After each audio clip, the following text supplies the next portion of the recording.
মুসলমান, সন্তান যদি আল্লাহর কাছে চাও, এমন সন্তান চাও যেই সন্তান তোমার জন্য হাত তুইলা রবের কাছে কাঁদবে, যেই সন্তান তোমার আমার কবরের পাশে দাঁড়ায়া দাঁড়ায়া কাঁদবে। ও মুসলমান, গত 2 বছর আগে আমার এক প্রোগ্রাম ছিল ভোলায়, বাস্তব এক ঘটনা শোনায়। ভোলায় মাহফিল শেষ কইরা রাতের বেলায় এক মাদ্রাসায় ঘুমাইলাম। ফজরের সময় আমার বাবা আমার যে 2-3 জন খাদেম ঠিক করে দিছে, তার মধ্যে একজন খাদেম ছিল হাফেজে কোরআন, নাম তার আব্দুর রহমান। ফজরের পরে মসজিদে নামাজ শেষ করে আমি সূরা ইয়াসিন পড়তেছিলাম। এই দিক দিয়া ছেলেরা আমার জন্য কিছু নাস্তার ব্যবস্থা। হঠাৎ আমি নাস্তা করার জন্য যখন ওই মসজিদের ইমাম সাহেবের হুজরাখানায় যখন বসলাম, যেই ছেলেগুলো রাতের বেলায় আমার খেদমত করেছে, সকালবেলা ওরা আমার পাশে আসছে। ওই ছেলেদের ভিতরে আব্দুর রহমান, যেটা হাফেজে কোরআন, এই ছেলেটা আমার কাছে আইসা দেখি চোখের মধ্যে আঙ্গুল দিয়া বিনায়া বিনায়া কাঁদতেছে, আর 2টা গাল মোবারক ভিজা ভিজা পানির ফোঁটা টপ টপ করে জমিনে পড়তেছে। মাদ্রাসার বাচ্চা, এতিমখানার বাচ্চা, কোরআনের হাফেজ। আমি ডাক দিয়ে বললাম, বাবা আব্দুর রহমান, কাঁদো কেন বাবা, কাঁদতেছো কেন?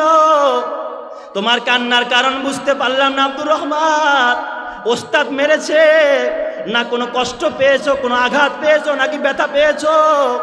আব্দুর রহমান আমার ডাক দেয়া কয়, হুজুর আজকে আমার একটা কলিজার আগুন ধাউ ধাউ করে জ্বলতেছে, আমার একটা দুঃখের ইতিহাস আমার মনে পড়ে গেছে।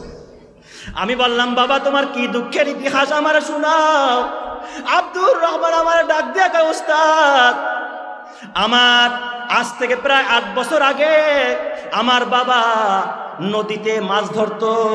আমার বাবা ছিল একজন জেলে। আজ থেকে 8 বছর আগে বন্যার কবলে পড়ে নৌকা ডুবে, ট্রলার ডুবে আমার বাবা নদীতেই মারা যায়।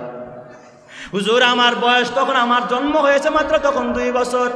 আমার মাকে নাকি আমার বাবা ওসিয়াত করে গেছে ছেলেটাকে মাদ্রাসায় দিবা। আমি বড় হওয়ার পর আমার মা দুঃখিনী আমারে কষ্ট ক্লাস করে হুজুর এই মাদ্রাসায় ভর্তি করছে। হুজুর আমার সংসার দেখার মতো কোনো মানুষ নাই। আমার নানা নানি অনেক গরিব মানুষ হুজুর। হুজুর আমার মা ভিক্ষা কইরা কইরা মাদ্রাসার খরচ চালায়, বোর্ডিং এর খরচও দিতে পারে না।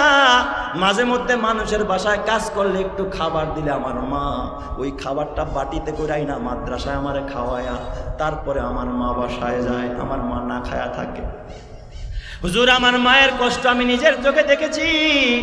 কিন্তু যখন হুজুর আমি কায়দা আমপারা শেষ করলাম এই মাদ্রাসায়, এবার আমি কোরআন শরীফের সবক নিব। হুজুর আমি সবক নেওয়ার সময় মাদ্রাসার ওস্তাদরা আমাদের কাছে, আমরা ক্লাসে যারা ছিলাম, মিষ্টি খাওয়ার আবদার জানাইলো, আব্দুর রহমান তোমরা কি আমাদেরকে মিষ্টি খাওয়াইবা না, কোরআন শরীফের সবক নিবা? হুজুর আমি সকালবেলা বাসায় গিয়ে আমার মাকে ডাক দিয়া বললাম, মা ও মা, জীবনে তো ভালো কিছু খাইতে পারি নাই মা, তুমিও কষ্ট করেছো মা, মাদ্রাসার নরমাল খাবার মা গো, আজকে কোরআন শরীফ নিব। আমার পড়ার সাথী ভাইরা মিষ্টি আনছে, কেউ বাতাসা আনছে, কেউ খই আনছে। মা গো আমি কি নিয়ে ওস্তাদের সামনে হাজির হব? আজকে আমার কোরআন শরীফের সবক নেওয়ার পালা। ও মা পারবানি আমারে 1 কেজি জিলাপি কিনে দিতে, মিষ্টি কিনে দিতে? আমার চোখের পানি ফালায় কান্দে আর কয়, বাবা ঘরে তো গচ্ছি তো কোনো টাকা নাই, নুন আনতে পান্তা ফুরায়। এ আব্দুর রহমান আজকে তাইলে বাজারে যাব ভিক্ষা করতে, দেখি বাজারে গিয়ে একটু মিষ্টি ভিক্ষা করে আইনাও, তোমার মাদ্রাসায় দিয়ে আমি তোমার সবকটা উদ্বোধনে শরীক থাকতে পারি কিনা। হুজুর আমার মা সারাদিন ভিক্ষা করে একটু জিলাপি নিয়ে যখন বাসার দিকে রওনা করছে, হুজুর কসম আল্লাহর, আমার মার বাসায় ফিরতে পারে না। রাস্তায় গাড়ি অ্যাক্সিডেন্ট, আমার মা জিলাপি সহ আমার মা মারা যায়। হুজুর আমি এখন চিরয়তীম। গত রাত্রে হুজুর আপনি বয়ান করছেন, বয়ান শুই না হুজুর এখন আমার 30 পারা কোরআন শরীফ মুখস্থ হয়ে গেছে। এই বছর আমি শোনা নিতে আসি, শোনাবো। হুজুর গত রাত্রে মাহফিল শেষ করে আপনার বিছনা করে দিয়া যখন আমি ঘুমাইতে গেছি, ঘুমের মধ্যে আমি স্বপ্নে দেখি আমার মা আমার পাশে আসছে। হুজুর আমি স্বপ্নে দেখি আমার মা আমার কাছে এসে আমারে গোসল করাইছে। গোসল করাই আমার মা আমার মাথায় তেল দিয়ে একটা প্লেটের মধ্যে খাবার নিয়ে আমার মা আমার মুখের মধ্যে খাবার তুলে দিচ্ছে। আমি স্বপ্নে দেখি আমার মা আমার খাবার খাওয়াইতেছে। ফজরের নামাজ পড়া হুজুর আমি দৈনন্দিন বাড়িতে আসলে আমার মায়ের কবর আমি সূরা ইয়াসিন না পড়া কোনো আমল করি না।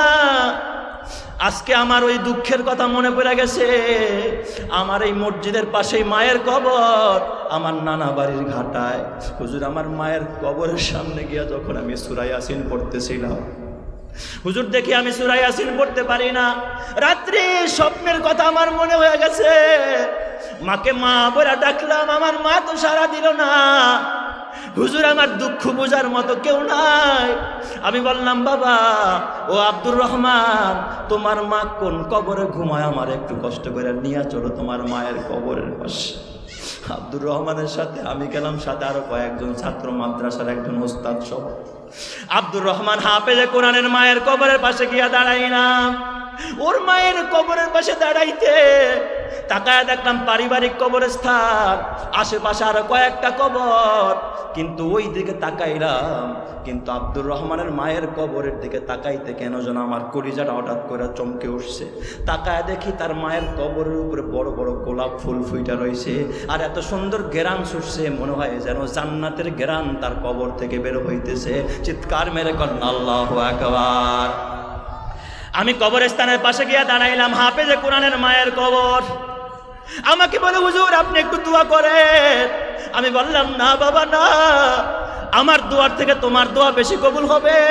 তুমি হাত তুলো, আমরা মুসাফির, আমরা তোমার সাথে দোয়া করব, দেখি আল্লাহ পাক তোমার মারেনি মাফ করে, এই উসিলায় আল্লাহ নিয়ে আমাদেরকেও মাফ করে। জোরে কোন সুবহানাল্লাহ।